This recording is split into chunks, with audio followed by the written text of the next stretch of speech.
ஆவியானுடைய வேலை என்ன தெரியுமா? இந்த ஹோட்டல்ல போய் வந்து சாப்பிட்டீங்கன்னா டேபிள்லாம் வந்து ஏற்கனவே சாப்பிட்டவன் என்ன பண்ணிடுவான், எலும்பு கிளும்பு அது இதெல்லாம் துப்பி வச்சிருப்பான்.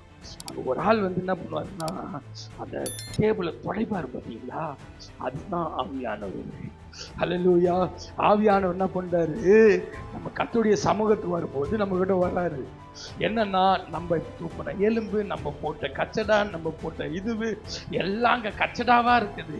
இப்ப ஆவியானவர் வந்து என்ன பண்றாரு, அதை கிளீன் பண்றாரு. எப்படி கிளீன் பண்றாரு தெரியுமா?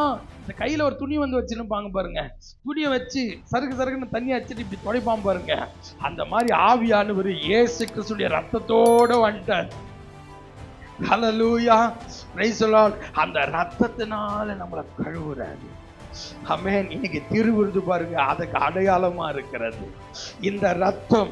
இந்த சரீரம் யாரெல்லாம் புசிக்கிறாங்களோ, யாரெல்லாம் பானம் பண்றாங்களோ, அவங்களுக்குள்ள அவங்க குற்ற உணர்வை நீக்கி அவங்களுக்குள்ள ஒரு பரிசுத்தமான காரியத்தை உண்டாக்கும்.